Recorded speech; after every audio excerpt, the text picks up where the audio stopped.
Good morning, my name is Luis and Hi, my name is Emilio. today we present the story of the game The Legend of Zelda Breath of the Wild. This video game was released for the Nintendo Switch and for the Wii U on March 3, 2017. That same day, the Nintendo Switch was released onto the video game industry market. Well, it was going to be released first for Wii U console, but since the game was delayed many times, they decided to release it for Nintendo Switch as well.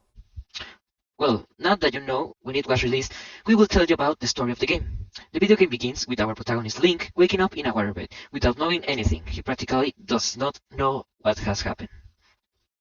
Upon waking up, Link hears a somewhat familiar voice, because the one speaking to him is Zelda, or princess. Even so, Link doesn't know very well who she is. He just does what she tells him. Zelda tells of to grab a somewhat peculiar tablet. It's the Sheikah tablet, a tablet with a lot technology created by the ancient tribes.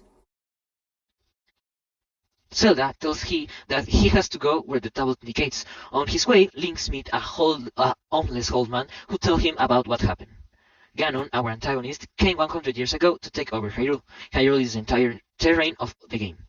When Ganon came and took over of what there was, they call it a cataclysm. After talking with the old man, when we go to where the Sheikah tablet tells us, we find a tower that grows from the ground, which happened in all of Hyrule.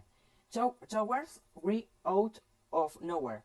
After that, the old man mentions us about a sanctuary. He told us take him the treasure that he has inside so that he can give us his parabella and be able to leave Mount Hylia, because jumping from there would simply be a sure death.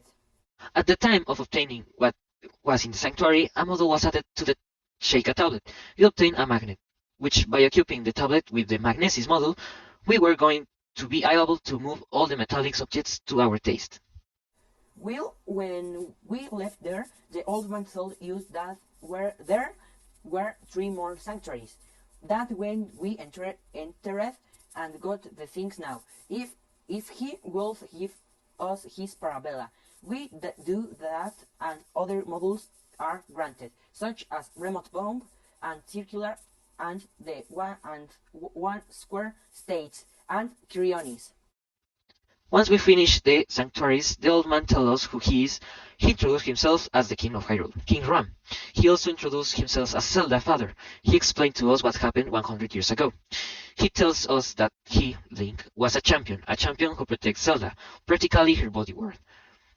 He says that at the time Ganon arrived, was very injured and they had to take him to the Sanctuary of Life, so that he would not lose his life, and that Zelda could find her powers and go face to face versus Ganon.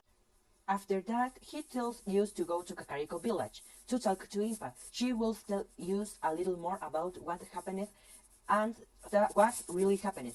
And finally, King Ram gives us his parabella. Once in Kakariko, when talking to Impa, who is already an elderly lady, he tells us that we look the same 100 years ago and tell us what happened.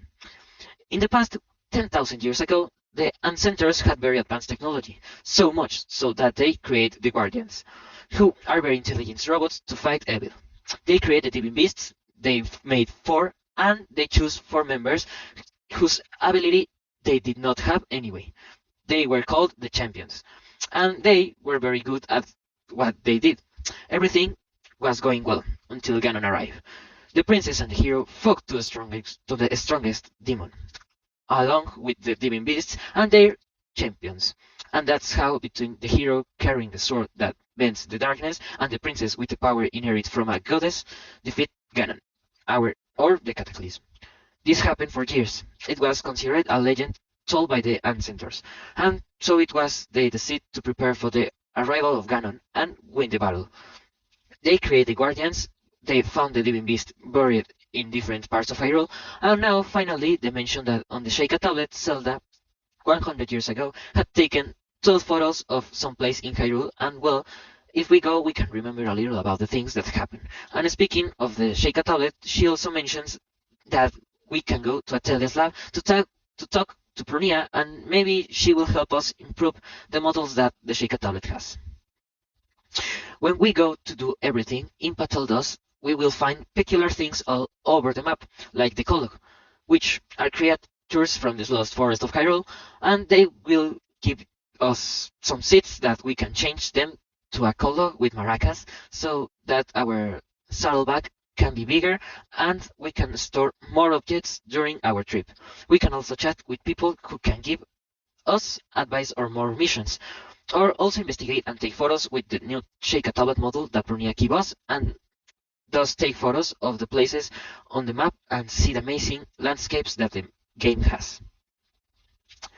Once we have gone to the place where Zelda had taken a photo, Impact will give us the Champion's Tunic, which Link wore 100 years ago, and will also show us another photo from another place where we can unlock one more memory. In the flashback, he shows who Zelda awakens her powers just before Link almost died, at the hands of a guardian, and was taken to the Sanctuary of Life, and that's who Link got there. Once we start going for the Demon Beasts, we will defeat the Eras the Ganon, which are the monsters that defeat the ancient champions. We will be able to see the spirits of the champions, and they will grant us their ancient powers, which are the following. Daruk will give us his shield, which is a ball that surrounds and protects him from everything. Urbosa will give us his snap, and we will say why I want a snap. Well, because that snap brings out a ray that annihilates the things that are close to you. Mifa, he grants us his healing power, which can heal any wound. And finally, Revali. Revali gives us his flight, and that is that we can rise with the parasite to a fairly high height. These powers will help us to defeat Ganon more easily. Even so, the champions, along with the Divine Beast, have Ganon in their sights to help Link kill him more easily. Once we have the diving best in our possession, and we have gone to all the place where Zelda took the photos, we have to go for the sword that bends the darkness. The Master Sword is found in the Lost Forest. Now it will be easy to reach this sword, because when you make a mistake on the way, the forest speeds or use towards the beginning of the forest, and only from there it is possible to enter the forest. Once we find the ideal path and reach the sword, we will need to have a minimum of 13 Hz to be able to get it out of there, because the energy of the sword is very strong and it takes life away from us when we try to get it out.